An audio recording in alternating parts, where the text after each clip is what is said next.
Assalamu alaikum, my dear students. Hope all of you are well with your families by the mercy of Almighty. Long time we have no direct communication with you due to the present situation, but you know most of the institutions of the world are performing their duties staying at home through online activities.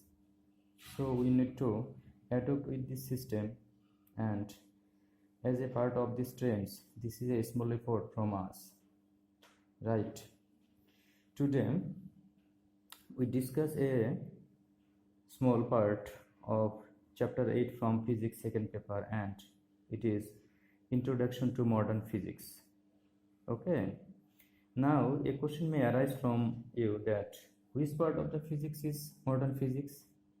Actually, after the Newton's period, or from the beginning of the 18th century, the period is known as a period of modern physics.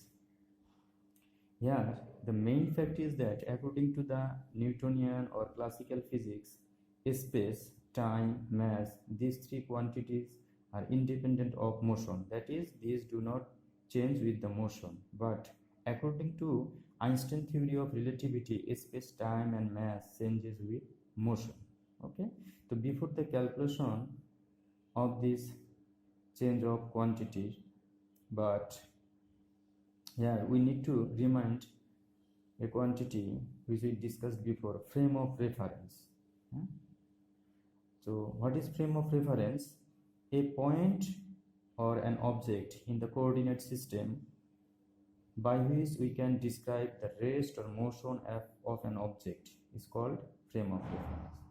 It is essential to realize the rest or motion of a body.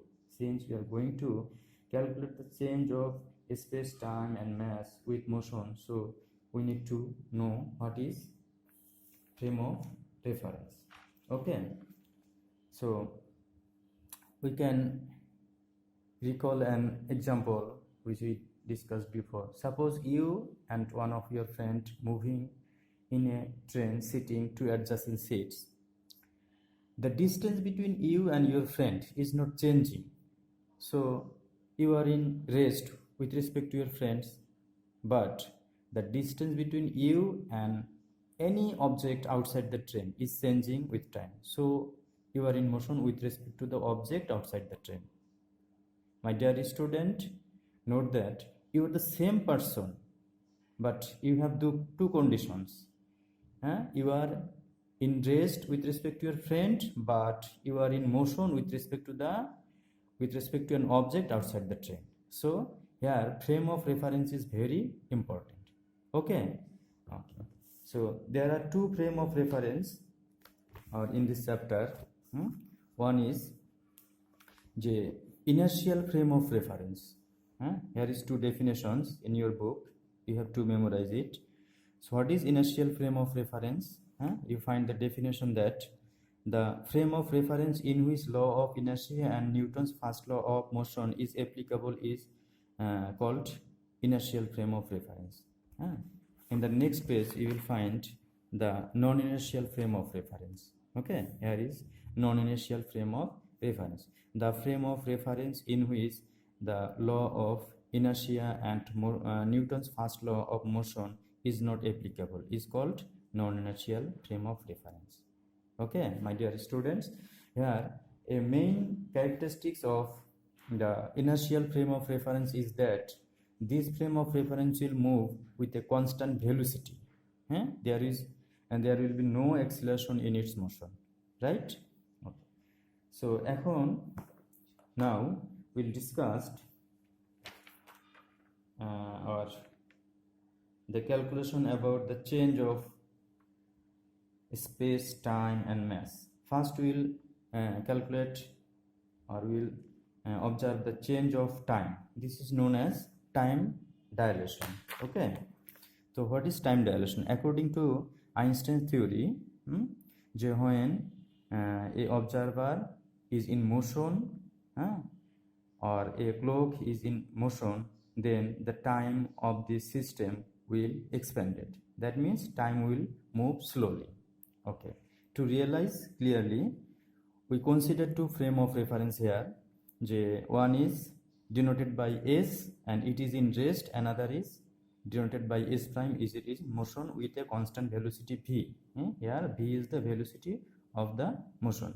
Here is an observer in the moving frame. Suppose there is a football match, the observer will observe this football match from this moving frame and he will calculate the time duration using two clocks. One is in rest frame and another is in moving frame. Since we know these two time record will not same according to Einstein's theory. Suppose the clock which is in moving frame, it is this clock is at rest with respect to the observer because both of them are in the same frame. So time duration of this football match calculated in this frame or clock in the moving frame is denoted by t naught, and time duration calculated in the clock which is in rest frame is t. So according to the Einstein's theory of relativity, the relation between t and t naught is denoted by this one. Here v is the velocity of the moving frame, c is the velocity of the light. Okay, so my dear student, don't be so much curious about this expression. We will discuss later details. Okay, now we'll talk about another topic, the change of space. Here space means length, breadth and height.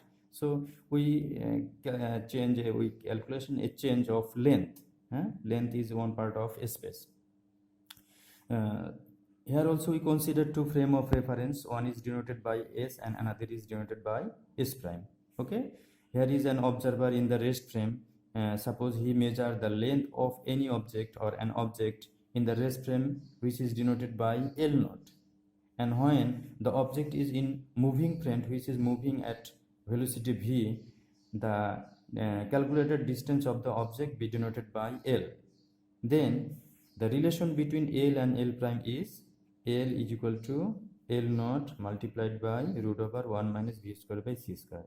Here is also v is the velocity of the moving frame and c is the velocity of light. Okay, now we will see two mathematical problem using these two math. Here you need to mind that in the time dilation, the observer will, in most of the case observer will remain in the moving frame, and in length contraction the observer will remain in the rest frame in most cases. Okay, so we see now the two mathematical problem here.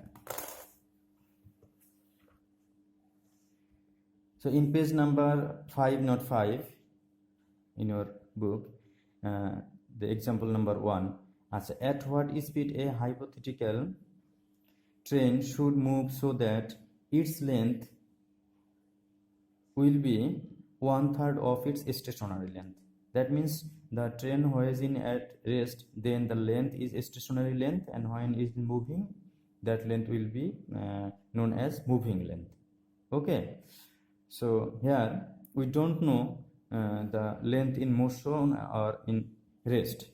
We consider the actual length of the hypothetical train which is measured in rest condition is denoted by L naught. So moving length will be L is equal to 1/3 of L naught, that is L by L naught is equal to 1/3, and the value of C is known to us. We have to calculate the value of V. So we need to know the expression or relation between L and L naught is L is equal to L naught.